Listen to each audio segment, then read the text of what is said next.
Bem-vindo a mais uma aula aí do Godoy Flix. Hoje a gente vai falar sobre os principais erros no emagrecimento, né, durante a fase de cut.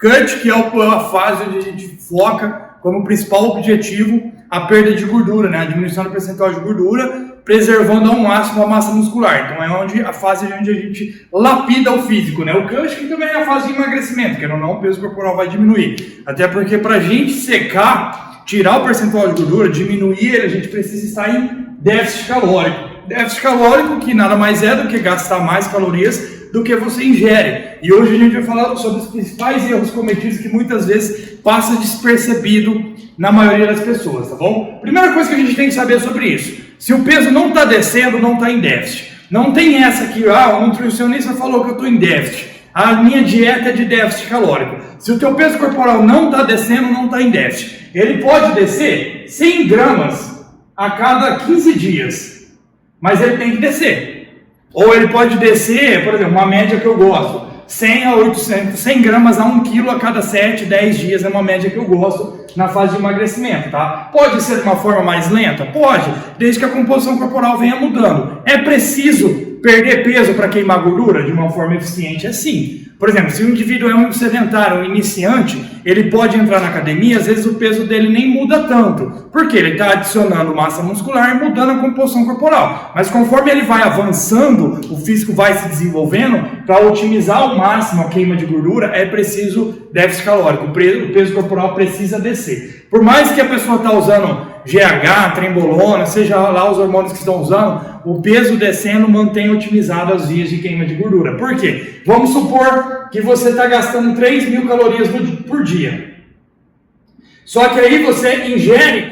Peraí, não pula esse vídeo ainda não. Eu tenho um recado rápido para te dar. Você está curtindo o conteúdo? Está conseguindo absorver informações importantes que você consegue usar na prática e gerar melhores resultados? Mas saiba que esse é apenas um corte de uma das centenas de aulas que você encontra dentro da minha plataforma Godoy Flix, a mais completa da área do treinamento e nutrição.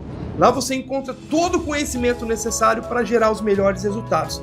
Se você ficou interessado em conhecer um pouco mais da minha plataforma, clica no link da descrição e faça um teste gratuito de 24 horas. Você vai ter acesso completo a ela e vai conseguir entender melhor tudo que eu estou falando aqui, e com certeza eu vou poder ajudar muito no seu processo de crescimento e conseguir otimizar os seus resultados com o conhecimento que eu te ofereço dentro da minha plataforma. Só clicar no link da descrição. Te vejo lá. 1.000 calorias.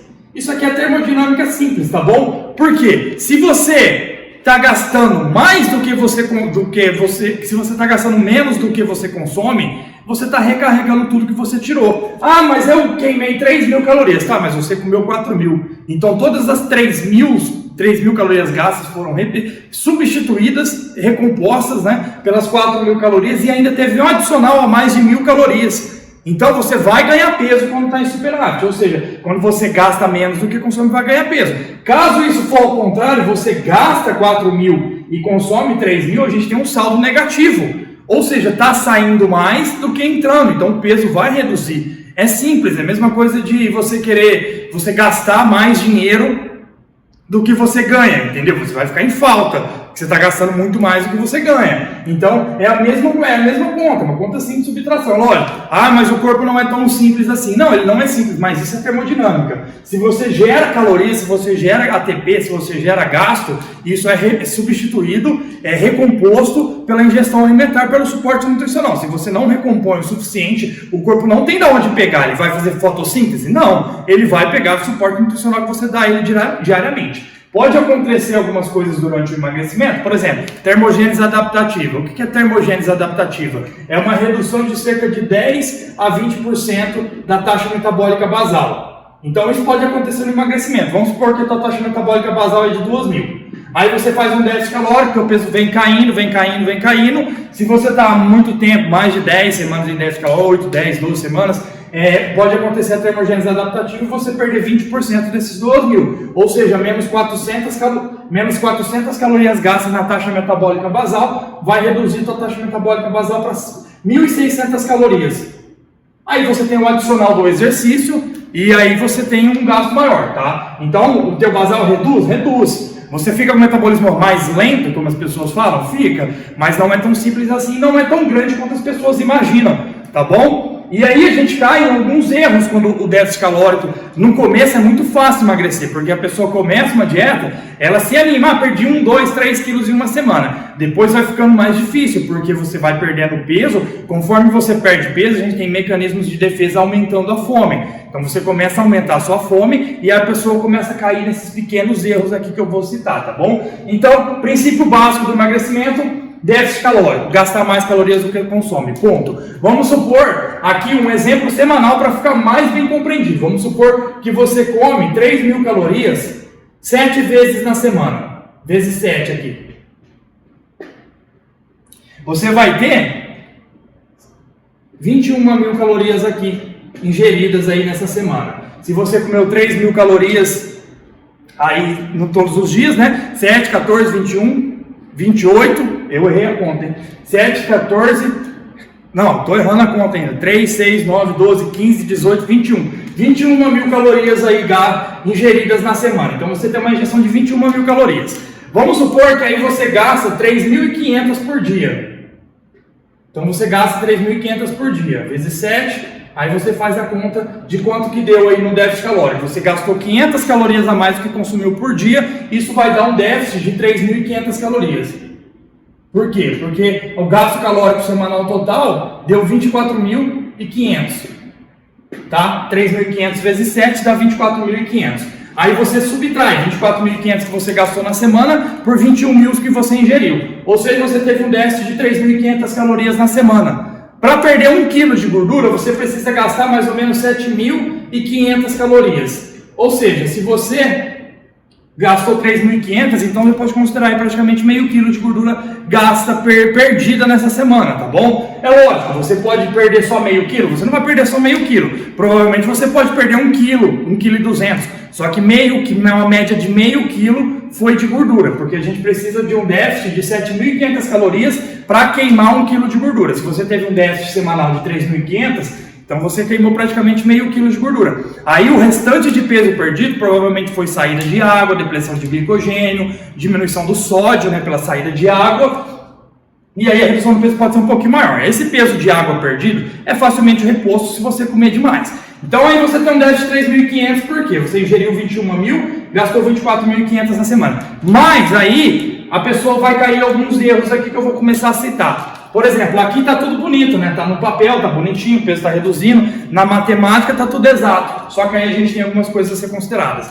Por exemplo, não gastar calorias suficiente. Isso é um ponto muito importante, porque conforme você vai perdendo peso e fazendo dieta de déficit calórico, além da termogênese adaptativa, o que mais prejudica o indivíduo é não gastar calorias suficiente. Por quê? Quando você entra no cut, às vezes você está comendo muito bem. Então você está treinando muito bem e suas atividades do dia a dia estão muito boas, estão sendo bem executadas. Quando a pessoa começa a perder peso e déficit calórico, automaticamente ela vai ficando mais preguiçosa e mais lenta. Ela começa a perder desempenho nos treinos, consequentemente ela reduz o gasto calórico, porque o desempenho do treino está caindo. Porque ela não está gastando calorias suficiente, está ingerindo muito pouco, isso está faltando calorias para ela desempenhar um bom treino. Então acontece o quê? A pessoa começa a perder desempenho no treino, além de perder desempenho no treino, a pessoa começa a diminuir o gasto energético não relacionado ao exercício, que são as atividades do dia a dia, seja limpar a casa, ou ir trabalhar de bicicleta, de a pé, ou fazer algum serviço braçal do dia a dia. Atividades do dia a dia a pessoa começa a reduzir, mesmo que for o ritmo de trabalho,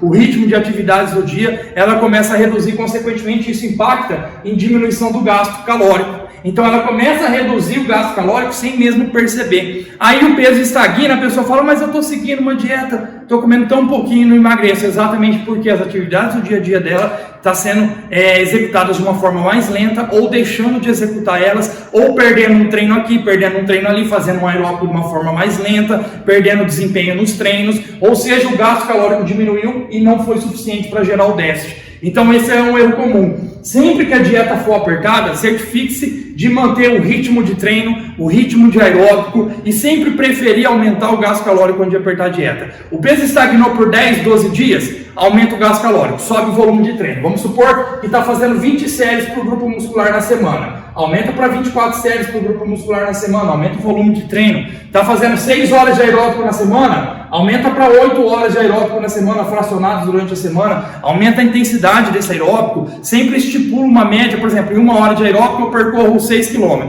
Tenta percorrer 6,5 km, sempre aumentando a distância dentro do mesmo tempo, aplica mais intensidade, né, nesse aeróbico, aumenta o volume de treino. Por mais que às vezes a intensidade caia um pouquinho no treino, né, as cargas reduzem, mas aumenta o volume, então você tem que manter o gasto calórico alto. Isso é um erro bem comum aí durante o emagrecimento.